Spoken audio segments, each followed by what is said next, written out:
Well, hello everybody and welcome back to the channel. We're going to make this one short and sweet, my friends. Today we are watching Star Trek, the original series, Season 1, Episode Lucky 13, The Conscience of the King. As always, I cannot wait to watch any of these episodes, good, bad, or indifferent, and they're mostly excellent.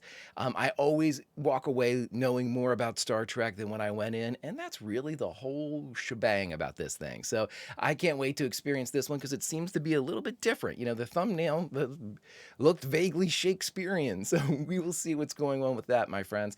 But anyway, that is then, and this is now. And if you could do me a favor, hit that like button, smash the subscribe, and ring that bell for notifications, and you'll be alerted any and every time we go live on YouTube with any Star Trek, science fiction, Saturday morning react tunes, whatever jams your bread, my friends. You'll be able to join us for that. And of course, if you'd like any of that jam early, go on over to our Patreon. The link is in the description. We would love to have you over there, my friends. But again, like I said, there's nothing to it but to do it. So let's prepare to engage maximum warp reaction as we watch Star Trek, the original series, Season 1, Episode 13, The Conscience of the King. And away we go.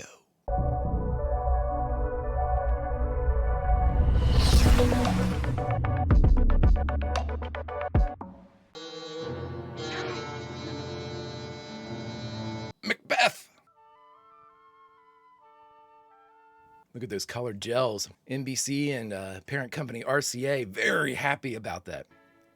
Oh, cool. Nocturian, Macbeth. Watch him. Watch Macbeth. Is King Duncan dead? All great Neptune's ocean. Was this blood clean? That man on the stage. I'm certain of it. That's Kodos, What is this? executioner. Pluck out mine eyes! Who's this guy? Why did they ended with the pluck out mine eyes? One dude appears to be missing an eye.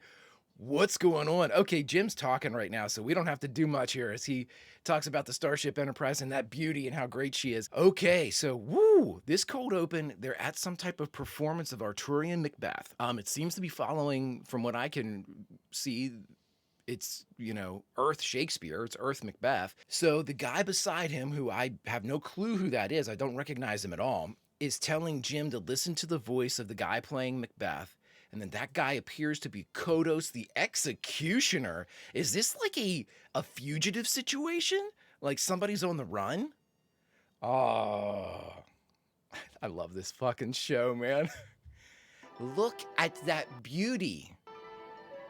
Oh, I have fallen in such love with that craft. Of an extraordinary new synthetic food which would totally end the threat of famine on Cygnia Minor. Oh, wow. Do you mean to tell me you've called me 3 light years off my course just to accuse an actor of being Kodos? He is Kodos, I'm sure of it. You said you discovered a new food concentrate. What am I supposed to put in my log? That you lied, that you diverted a starship with false information? Wow. The authorities closed the book on that case years ago. Then let's reopen it. Jim, 4,000 people were butchered. Wow, what the? Kodos is dead. How do we know Kodos? Jim, I need your help. There were only 8 or 9 of us who actually saw Kodos. If he's to be He's exposed, dead. then it'll be a ghost Martha and I receive in our home tonight. Whoa. I have to be sure. And I have to get back to my ship. And figure out how I'm going to enter all this in my log. I think I know what's going on here. A long time ago, I read the autobiography of Bill Shatner. Not a long time ago, a couple years. Former Governor Kodos of Tarsus IV, also known as Kodos the Executioner. Tarsus 4, yep. After that, background on actor Anton Caridian. Anton Caridian. What a cool name. I remember that on Tarsus 4, there was a food problem. Invoked martial law, slaughtered 50% of population Earth colony that planet. Burned body found when Earth forces arrived. No positive identification. Case closed. Wow. Information on Anton Caridian. Caridian is such a cool name. Director and star of traveling company of actors. Has daughter Lenore, 19 years old. Lenore. Give comparative identification between actor Caridian and Governor Kodos. No identification records available on actor Anton Caridian.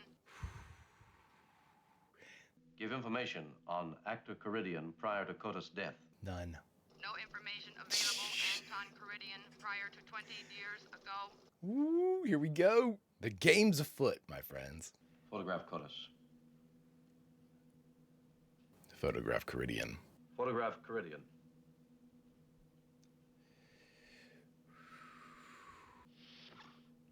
Mr. Spock, Action in the hallway. Didn't need to do that, but it's awesome. would you say he's given to fantasy? A good empirical research scientist. Steady, reputable, occasionally brilliant. Occasionally. We are ready to leave orbit. We'll delay departure for a time. I'm beaming back down to the planet again. Take Spock. Jim, don't go by yourself again. Where's Tom? He went to town. He called. He's on his way back. Well, thanks, Marta.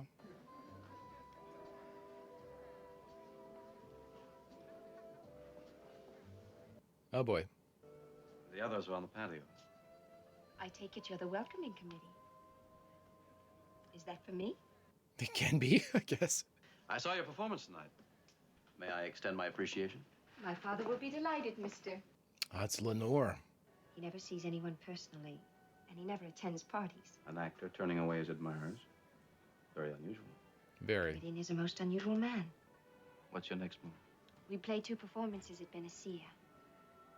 If the Astral Queen can get us there. Astral Queen. You were very impressive as Lady Macbeth. Thank you. And is Lenore Caridian? It's a bit forward, but we just met. I'd like to see you again. You mean professionally? Not You necessarily. all are absolutely right. You're right. You don't have a schedule now, do you? You mean leave? But I've only just arrived. So have I. And you hate to overstay a welcome. Look at him. Okay, everybody, you are all absolutely right. Jim uses this shit to get more information, to get further along, and to protect his crew. All of this flirty stuff is to get closer to Caridian. I mean, you're right. You're absolutely right. Not a ship's captain with all those people to be strong and confident in front of. You know, you're really very dear, aren't you? He really is.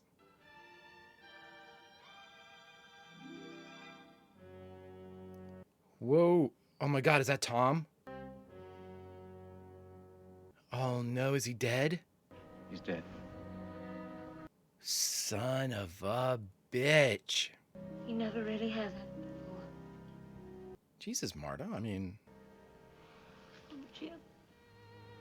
How I'll miss her. whew. I usually don't like to call out acting that I find, but John Daly of the Astral Queen on Orbit Station. And put it on scramble, will you? ooh, encoded. John, Jim Kirk. Hi, Jim. Can you do me a favor? I owe you a dozen. Just ask. Don't make your pickup here. You mean strand all those actors? I'll pick them up. And if there's any trouble, it'll be my responsibility. Will do. Anything else? Just keep this between the two of us and accept my thanks. Over and out. Astral Queen, I wonder if we'll see that again. Look at that beauty. Look at that beauty. Somebody new in the navigator chair. Again. A Miss Caridian has been transported aboard ship. She requests permission to see you. Tell her to come up to the bridge. Nice. How did you know this lady was coming aboard? Invited her. I'm the captain. You see, our schedule is like a chain. One break and it all collapses. Be a shame if that happened. Oh, yeah. If ever we needed a good Samaritan. Well, that's Jim Kirk's middle name. It's not Tiberius, everyone. It's Good Samaritan Kirk. What have you got to trade? Special performance for the crew in exchange for a lift. Yeah, it's a good trade.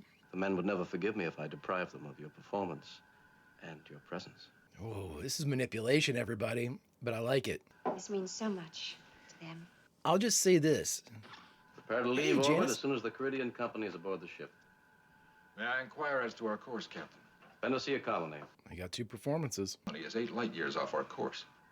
My memory needs refreshing, Mr. Spock. I'll ask you for it. In the meantime, Follow my orders. Woo. Okay, so everybody, Jim's playing an interesting game here. He's going to need some backup because this is a company of actors. And while that doesn't sound intimidating, the ability to color the truth is their palette. And we'll see how that goes. ETA, the Benicia colony. It arrives stardate 2825.3, Captain. Approximately 1500 Benicia time. He just has that on recall. I love that shit. Spock is so amazing. Is there a reason you're at my station, Captain? Kodos file. Of all survivors, there are 9 actual eyewitnesses who can identify Kodos. Stop. Give list. He's going around and killing them all. Kirk J, presently Enterprise Captain. Riley K, Eames D. Stop. Is that Star Service Lieutenant Kevin Riley? Affirmative. Riley Kevin, presently assigned USS Enterprise. Whoo, we got one. Lieutenant Kevin Riley, in communications. I wish to have him transferred down to the engineering decks. He came up from engineering, Captain. Well, I'm sending him back. Don't tell He's him. a fine young officer. He's bound to consider this transfer a disciplinary action. I don't wish to discuss it, Mr. Spock. Please follow my orders. Jim, I mean, come on. You need a confidant here. And Spock, the man on top walks along his street. The chain of command is often a noose. Spare me your philosophical metaphors, Doctor. these fucking two. I love how they always have Bones drinking. I'm asking if you've noticed. Negative. You know, this is the first time in a week that I've had time for a drop of the true. I don't find that. My father's race was spared the dubious benefits of alcohol. Oh, now I know why they were conquered. I find Jim generally knows what he's doing. Generally. Did it ever occur to you that he simply might like the girl? It occurred. I dismissed it. Nice. He knows him too well. Did you know that he suddenly transferred Lieutenant Riley to engineering? There are lots of things that are going around here that I don't know, Mr. Spock. My favorite Bones so far. Don't disapprove of me. At least not until you've tried it, huh? Bones, you and I would get along famously, my friend. This is the observation deck. That's the flight deck down there. Oh, it's the first time we've seen The this. shuttlecraft. First mention of shuttlecraft, right? Did you order the soft lights especially for the occasion? That was RCA. If I had ordered soft lights, I'd also have arranged for music, flowers. If music started playing right now, that'd be so baller. Enterprise, we try to duplicate Earth conditions of night and day as closely as possible. I'm digging this episode, friends. Almost as old as the stars themselves. And the ship. I love this shot. All this power surging and throbbing, yet under control. Interesting choice of words. Are you like that, Captain? Surging and throbbing? Well, The decisions that you have to make? Come from a very human source. Are you, Captain? these are actors, Jim. Be very careful.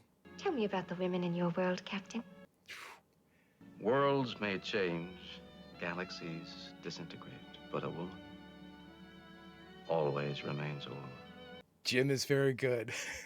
Jim is very good. Caesar of the stars. Caesar of the stars! Get the fuck out! Spock, he's working it. Don't worry. Full personal dossiers on the following names. Dr. Thomas Layton. He's looking for Anton Caridian. Riley. Lieutenant Kevin Riley. He's looking for similarities. Tarsus 4. Correlate.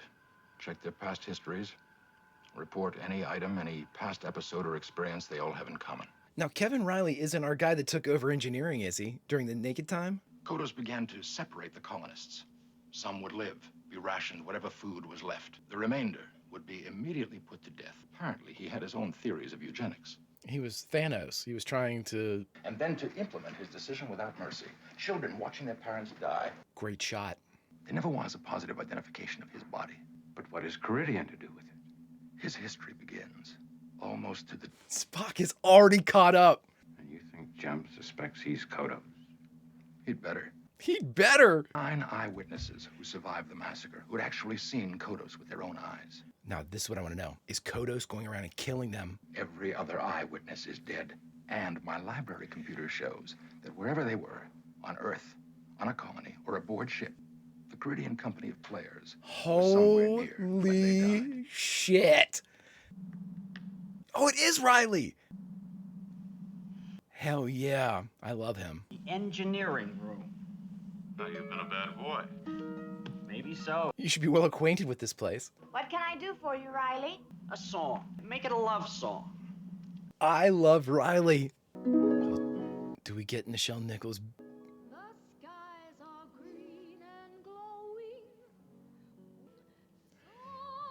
Sounds like a slower version of the Age of Aquarius.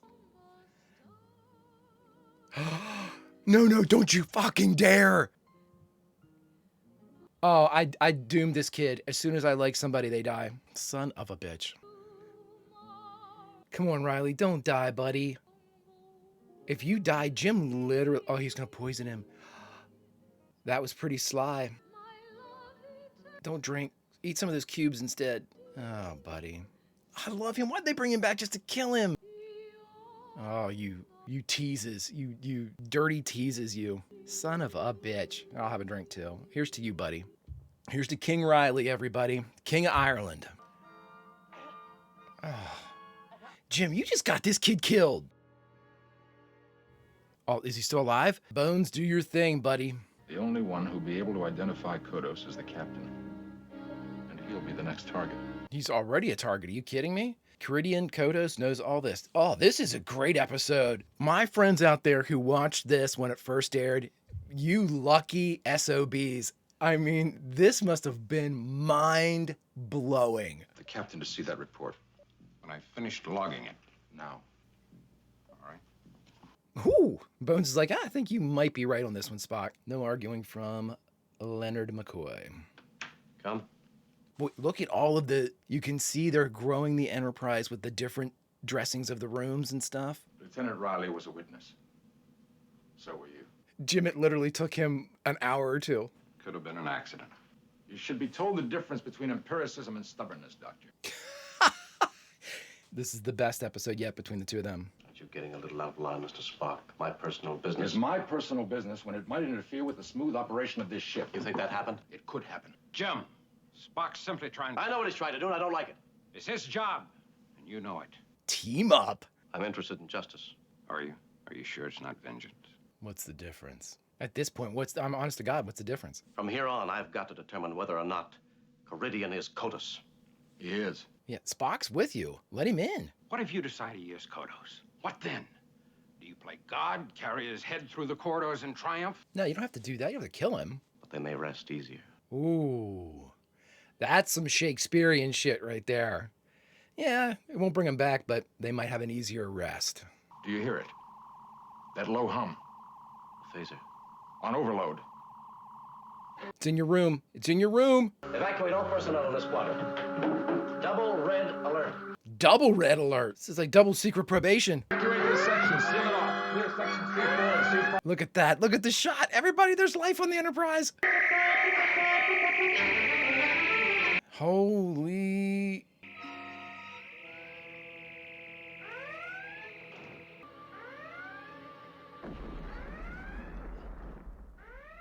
What did that do to the Enterprise, though? All right, you creepy son of a bitch. The end is nigh. Actor. Has he had time to decorate? He's got his swords out. God, this show's so fucking good. We're overdue for our talk, aren't we? Mm-hmm.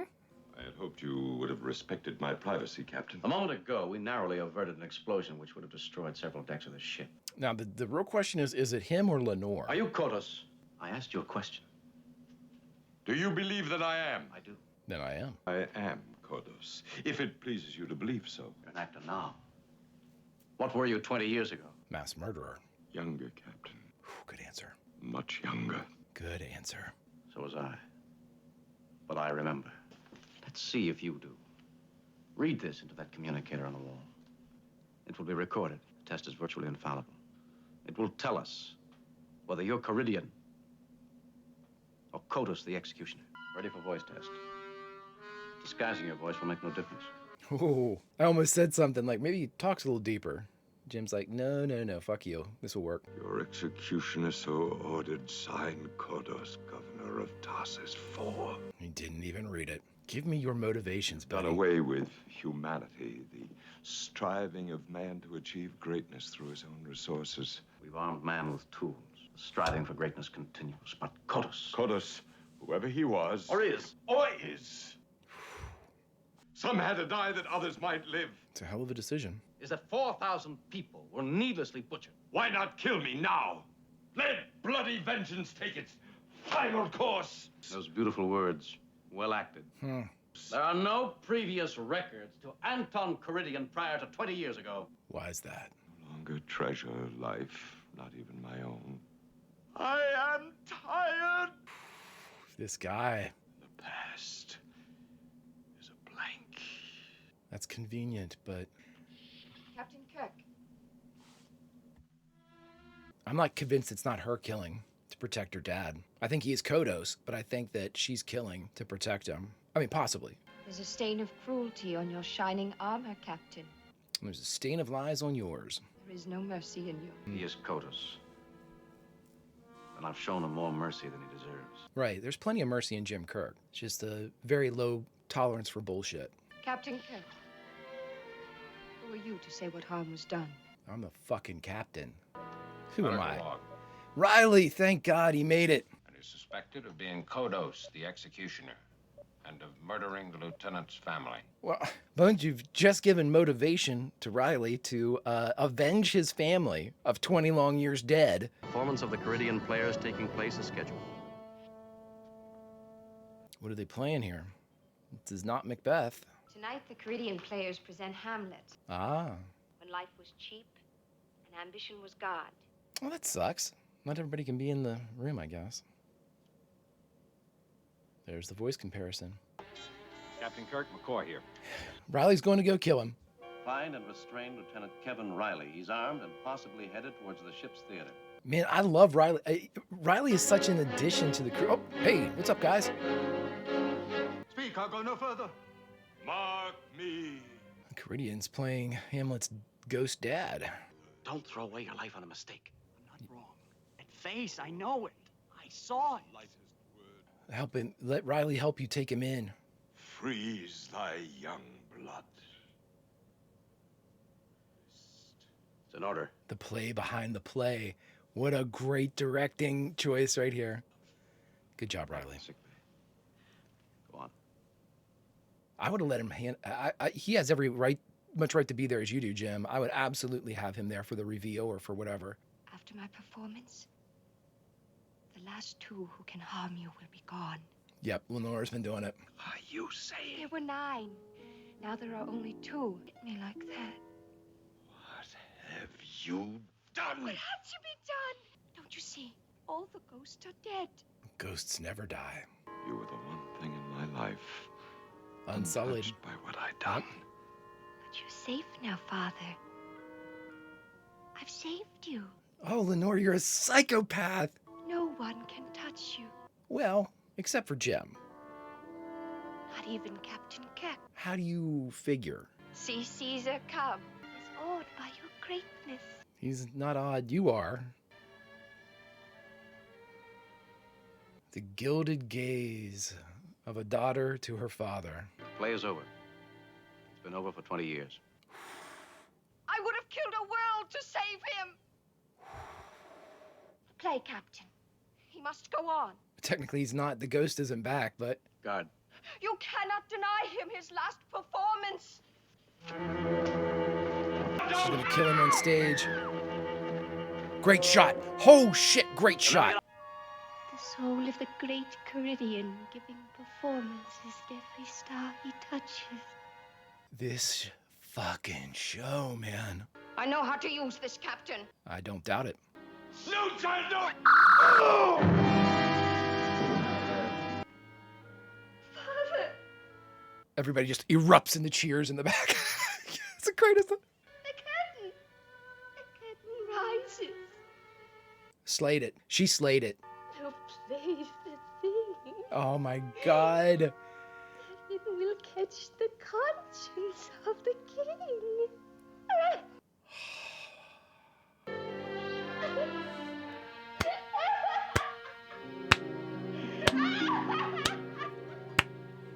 Amazing. Amazing. Amazing. Oh my God. I got chills. All channels cleared, Uhura? All channels clear, sir. Clear skies, clear skies. Ahead, warp factor 1, Mr. Leslie. Is that our throwaway line? Or our leave line?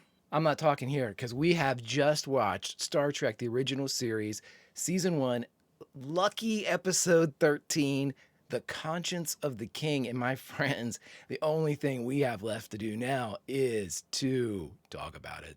Season 1 episode, lucky 13, The Conscience of the King. First and foremost, thank God this had nothing to do with Where Pleasant Fountains Lie. Let's get that out of the way. 2, these episodes, I don't even know.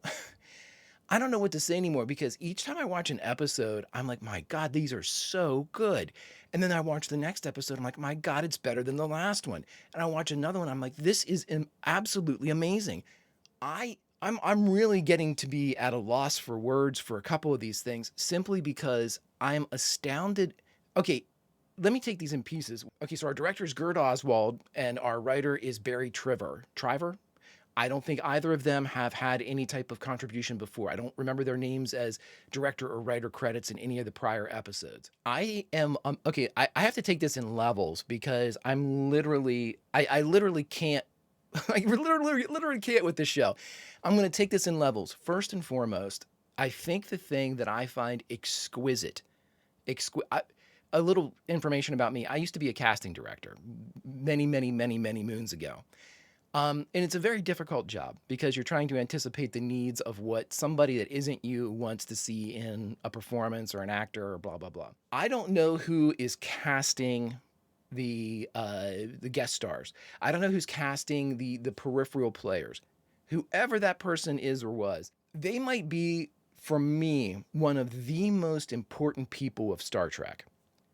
The person or people, the group, the department, whoever it was, that put Gary Lockwood in as Gary Mitchell, who brought Morgan Woodward in as Van Gelder, who, and I don't know the actors in this one, who brought us in for Caridian and who brought us in for the person in for Lenore. These folks are absolutely phenomenal. They are, and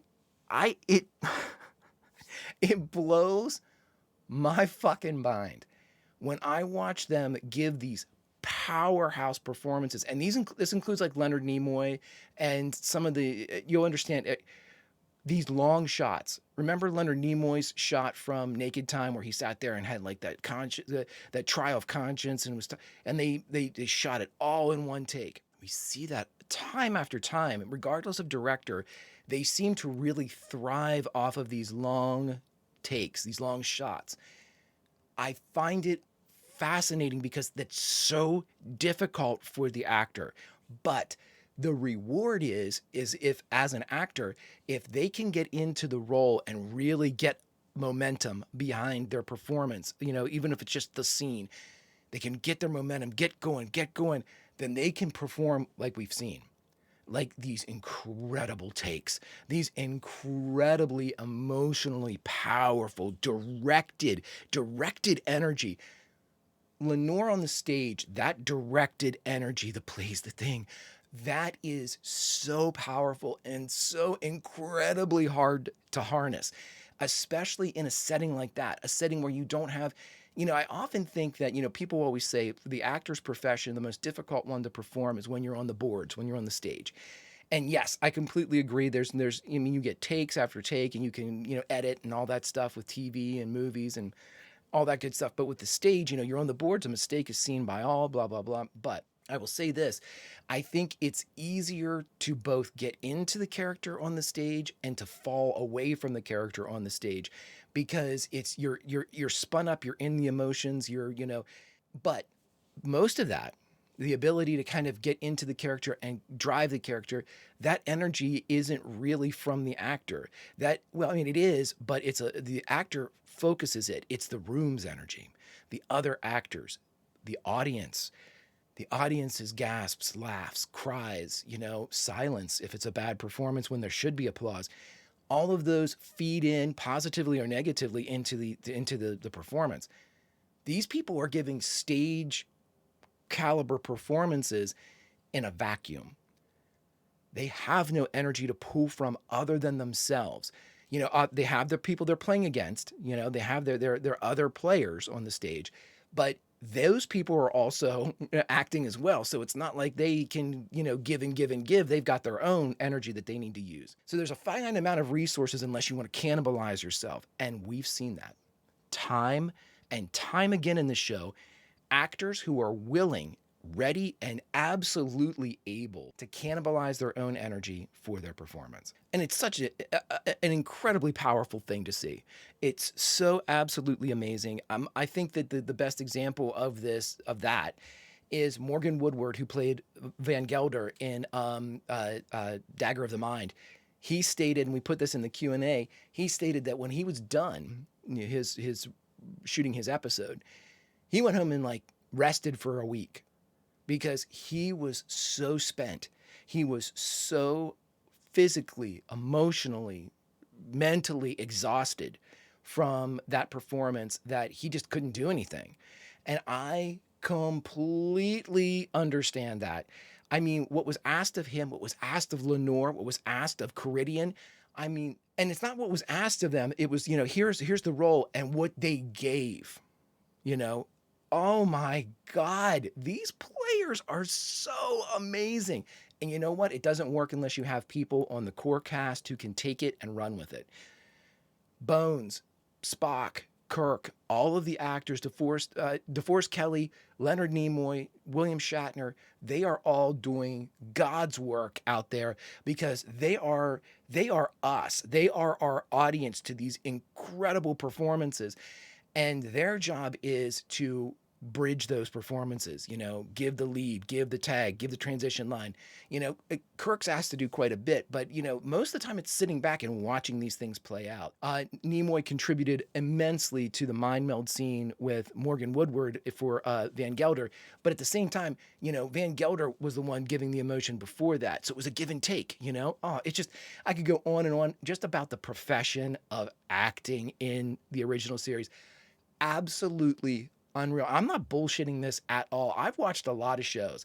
I've watched, it doesn't seem like I have, but I've watched a lot of things, not necessarily science fiction, but here's a comparative that I'm going to throw out there that might irritate some people. I have seen the following shows: Strange New Worlds, 2 seasons of Discovery, about half of The Next Generation, all the movies, what you've seen me see so far in the original series, Lower Decks, blah, blah, blah. That pretty much ends it. I've seen the entire series of Enterprise. I've only seen a few episodes of Voyager, very few episodes of Deep Space Nine. So that's what my reference is for Star Trek. However, I'm going to say this right now. I don't think I've seen better acting in any of those. I might have seen acting that was just as good, but I haven't seen acting that is consistently as good. This is a masterclass. You want to see some acting. And again, edited acting is not as powerful to me because if you give me 50 takes of a line, one of them's going to be pretty good.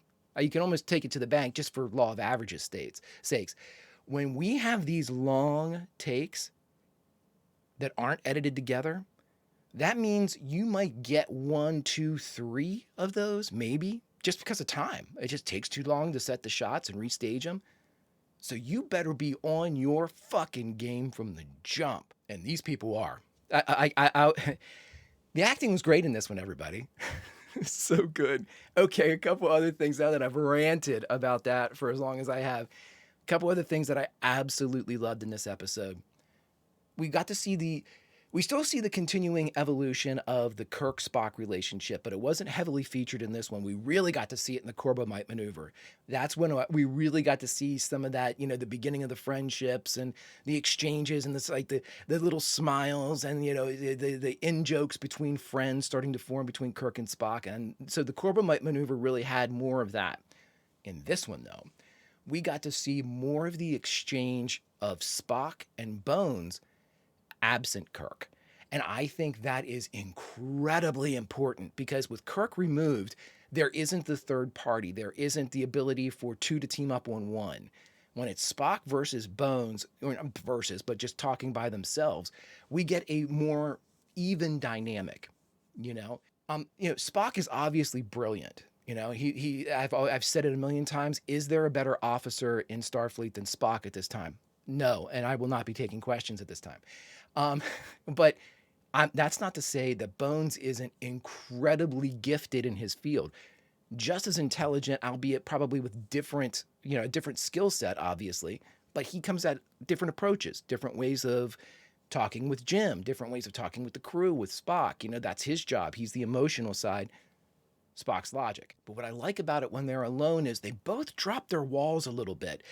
It's almost as if when Kirk's around or anybody else is around, the two of them don't want to look like they got bested by the other. So they're more willing to be argumentative, and in some cases, like in Bones' case, it's like aggressive, than to be, to sit there and kind of debate rationally, or share information or talk as friends, or colleagues, maybe, that they're not friends. This was a really great example of that.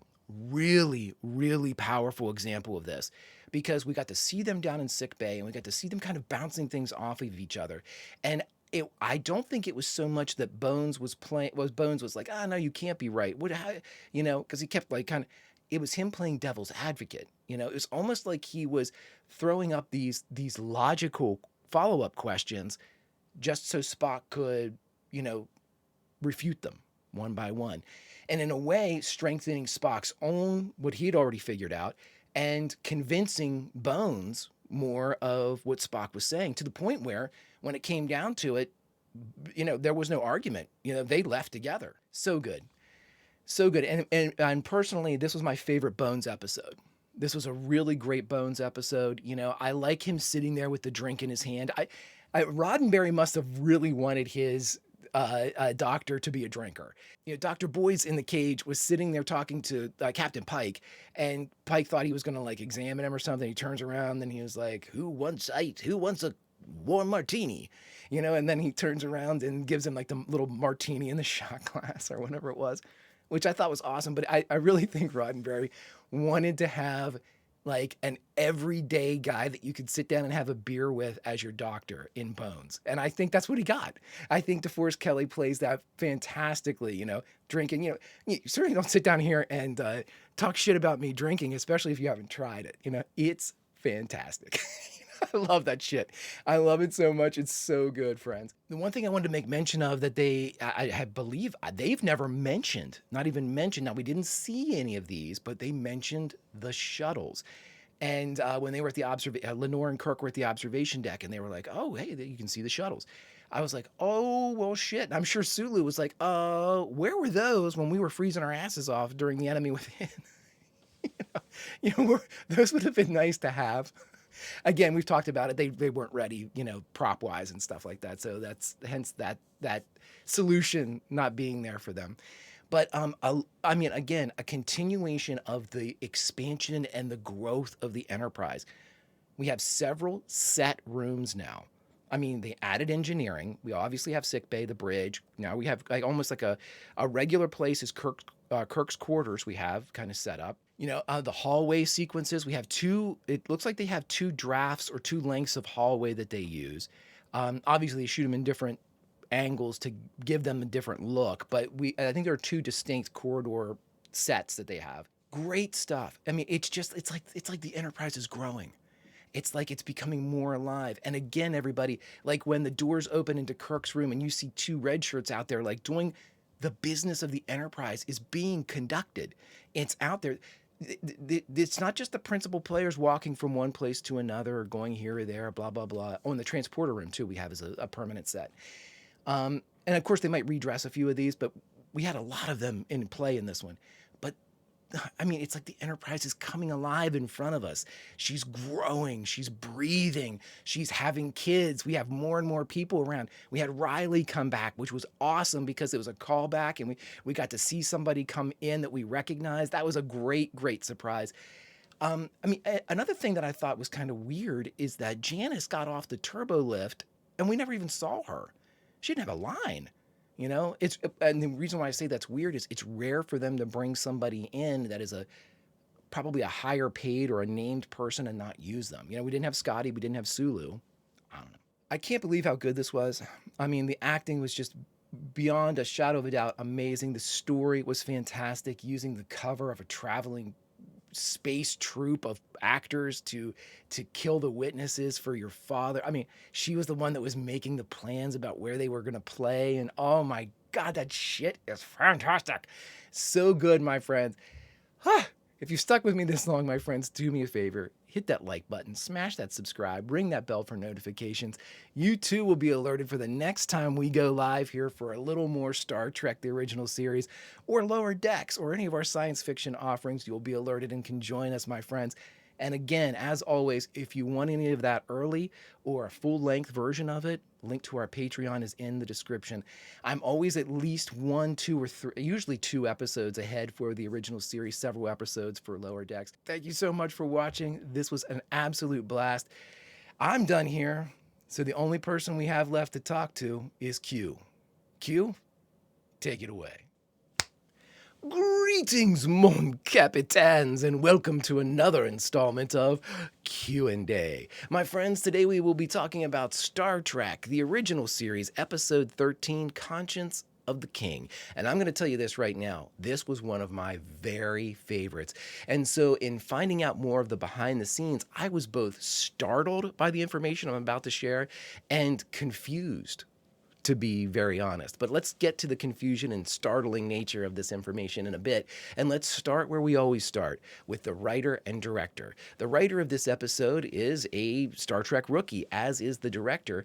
Barry Trivers is the writer of this episode, and it's fantastically put together with this kind of Shakespearean backdrop, not only in the idea that you've got the Caridian players as performing Shakespeare, but there's also a very Shakespearean motif to the idea that you've got this mass murderer on the loose playing the part of, a thespian. It is pulled from the bard's own ideas of, camouflage and dressing up and, mistaken identity and all of those great things. And the director of this episode is Gerd Oswald, again, a rookie for the Star Trek series. Gerd did a very great job here in the direction, and I think that the establishing shot of coming into this series just with the knife out, ready to plunge into King Duncan's chest by the Caridians' Macbeth, was a fantastic way to start this episode, because it's unsettling, it's off-putting, you're not expecting it, you're not expecting to be watching a Shakespearean play in space or in Star Trek, and I think that it destabilizes in the best possible way your footing, like, oh, what am I watching? Oh, I got to reboot, I got to shift gears here a little bit. Awesome. And that's the greatest way to start an episode. Originally, the script called for there to be a shot of the sign, or like the playbill outside of the theater, and it was supposed to, the Caridian players present, the Scottish play, or whatever they said. But they didn't do that, and it was actually Oswald's own choice to show the knife and begin with the knife, since so much of what we were about to see deals with murder, mass or otherwise. Great stuff. So part 2, our guest stars, some of the best we've had in the series so far. I mean, right up there with Gary Lockwood and Morgan Woodward as Gary Mitchell and Van Gelder. Great stuff. And here's some more names to add to our just our pantheon, our Mount Rushmore of the greatest guest stars in Star Trek. Arnold Moss gave us Caridian Kodos, and I thought he was amazing. I mean, just everything that he did was exactly, it was the right choice. Just a veteran actor making the right choices that would have worked on either the stage or on the small screen, because they were so damn good. And that's a great segue to Barbara Anderson, who played Lenore. The final scene after Caridian's death, when he's lying there and she quotes Hamlet, and the line, Conscience of the King, it still gives me chills. It was so well done. And her performance, again, with that close camera work, doing all of that with a camera literally in your face, like just hogging in on your territory as an actor, and being able to ignore it, the reflections, the light, just the idea that something is right in your periphery. Just sublime acting. Great, great stuff. And the other guest star that I have to desperately mention is our guy, Bruce Hyde, who returns as Kevin Riley, the King of Ireland, one of my favorite guys. I really wish Riley would appear in more. From what I've read, it doesn't look like that he does, but I hope he does. Don't tell me if he does. I want to be surprised if Kevin Riley shows up again. Really like that character.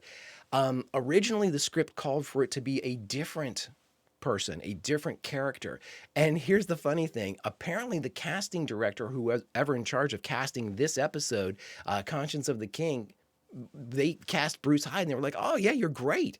Having no idea that he had already portrayed Kevin Riley in Naked Time. And so when he arrives on set, they were like, dude, you were already Kevin Riley. And Roddenberry was like, make him Riley, make the character Riley. Problem solved. And it was. The only changes that I think that they made in the script, and this was a good idea universally, there were some timestamps in there that messed or kind of positioned Kirk's age and the age of any of the witnesses that would have been able to identify Kodos. And so they removed that line. There was like a 20-year line in there and something, and about Kirk like being an active member of Starfleet at the time, which would have goofed up his age. And so they pulled any age references out. William Sargent briefly played Tom Leighton, who was the friend of Captain Kirk. The only thing that kind of pinged my interest was that we had a director for the Corbomite maneuver, Joseph Sargent. And I thought, oh my gosh, is this, a brother or a son or a father or something? No relation. But again, Joseph Sargent being one of my favorite directors of Star Trek, I thought, oh my God, is this something, related? It's not. But I thought I'd share so you'd all get confused for a second. And last but not least, the greatest surprise. When Kirk calls up the Astral Queen and says, hey, just leave them. We'll take them, the players, the Caridian players, we'll take them to their next stop. The response that you get back from Captain John Daly is this kind of chipper voice. And I'm not going to lie and said I recognized it. I didn't, but I remember hearing the voice and it was, are you sure? And blah, blah, blah. And they got rid of it. That was played by none other than Gomez Addams himself, John Astin, Sean's dad, Samwise Gamgee's dad. And I thought that was absolutely great. He apparently was on the same set or doing something, and he happened to be nearby when they needed like the voiceover for John Daly and was like, yeah, sure, I'll do it. Awesome stuff. Another Hollywood great story that comes in. Now, the core cast, we had no Scotty and no Sulu in this one. And again, as I always mention, even having them in the background, or one line, one scene, I think adds so much to the composition of the family of the Enterprise. When they're missing, it's almost like, you show up at a family reunion or something and one of your favorite family members couldn't make it, and it's just like, oh, it's still fun, but... Where's Uncle So-and-so? And that's the way I feel whenever they're not there. Here's the other thing that I don't know this story, and I told you all that I was going to wait until after I looked at all this before I did anything. This was the last filmed episode for Grace Lee Whitney's Janice Rand. I mentioned during the reaction, she just walks off the turbo lift and doesn't say anything, and that's all we see of her. Apparently, she had been told before this episode, hey, you're getting shit canned. And she was devastated by it, as I'm sure she would be. Again, I don't know any of the reasoning behind it. I'm going to soon figure it out. I'm going to, look into it now that she's left the show. But I thought her character was very important. I thought that initially, as a kind of a romantic will they, won't they, moonlighting foil type of thing for Kirk, would have been an interesting way to kind of progress the Enterprise's story. But, unfortunately, that's not the way it was supposed to go. And while this was her last filmed episode, that brief scene that she actually had a scene cut from this one. She was supposed to interrupt Lenore and Kirk on the observation deck when they were overlooking the shuttle bay and, kind of interrupt the moment there. But they took that out because they didn't want any further development of the Rand character. Whew. I mean, I'm really interested to see what happened there. Now, Grace Lee Whitney's final appearance will be in Balance of Terror, which is the one that I'm actually watching next. And so that'll be her last appearance as Janice Rand, even though that was filmed prior to Conscience of the King. Now, for production, this is the startling stuff, my friends. This is where I really can't believe. Anywho, again, let me just get into it. The first note, this is one of the lowest rated episodes of the first season, and in many metrics, the lowest rated episode of the first season. They said the audience didn't care for it because there wasn't a monster, which you all have told me was basically like if you wanted to have a hit, you had to have a monster in it, which I find crazy nowadays, but I mean, I can understand that as being the wants of the audience at the time. And no sci-fi premise. This was a murder mystery, basically. It was so poorly received that in the limited number of rerun windows that they had in the spring and in through the summer, it wasn't given one. Okay. Now, here's what I really like, just to show the absolute spectrum of opinions based on this. Ronald D. Moore, who eventually becomes a TNG writer and is probably, at least for me, most well known as the writer of the reboot for Battlestar Galactica.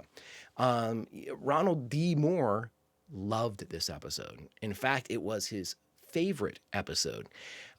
It said it spoke to him on a personal level and showed him everything that Star Trek could and should be, which I thought was fascinating because I think Moore really got it, that there is so much to explore with the histories of the characters. It could provide mystery like it did for Kirk. Like, how did he know all about this, you know? And at the same place, add tension and stakes going forward for the entire ship based off of a backstory. In many ways, if for people out there that play D&D, this seemed like an episode where, you know, if you're a dungeon master and you know your players' backstories, this is where something from somebody's past shows up. And it ends up being one of the best ones because everybody's invested in learning more about their friends or their fellow players' character's backstory. And I thought they did just an expert job of it. Now, this is also, much like Charlie X is the only appearance of the gymnasium, this is the only appearance of the earlier referenced observation deck. This is where they were looking down on the shuttle bay, but at that time they called the flight deck. It's the only time it will appear in the series. Now, here's another one that I love, and I tried not to ruin anything for myself. So I limited really reading into this. They had a whole description of the outfits that were worn, but Barbara Anderson, who plays Lenore, shares the series crown for most costume changes by a guest star. She had 6, counting anything that she wore on the stage when she was playing, to anything on ship, anything at the dinner party. She had 6 total costume changes, where at the time for a guest star it was really unheard of. That's a lot of tailoring that has to be done, a lot of costume design, you know, at the very least, a lot of fitting that has to be done to make it look right. But there were 6, and I think that I think that's fascinating by itself, but who she's tied with is even more fascinating to me because I haven't seen these episodes yet. Joan Collins had 6, and Ricardo Montalban had 6. And I didn't read anything more. I could see them describing all the different outfits. I'm like, nope. I don't want to read any of that. I don't even learning about costumes on future episodes. I don't want to know. I want to be surprised. I want to see it all. But I thought that was fantastic, my friends. And again, much like we said for the menagerie, which I think speaks more to the episode than a lot of the others. When this episode was ordered by the affiliates, not one ordered a syndication cut. Not one ordered an edit of any scene. One of the very few episodes of Star Trek to not have any syndication cuts. Now, of course, that could mean many different things. Doesn't necessarily mean they like the episode, but that's a huge factor in it. When an affiliate looks at the thing and looks at what you have and says, you know what, we can make this work in another way. Let's not cut anything from this. Normally, it's because the episode's so good and they want to have everything in there. It could be that they were losing sponsors, which I didn't read that was the case, but it could be, different affiliates losing sponsors for the program. They didn't think it was working. and they needed all that time. But normally it's because they think the episode's so strong they don't want to ask for any cuts. Normally. So, my friends, thus ends the Q&A for Star Trek, the original series, episode 13, Conscience of the King. One of my very favorites so far, my friends. But until we meet again, mon capitaines, behave.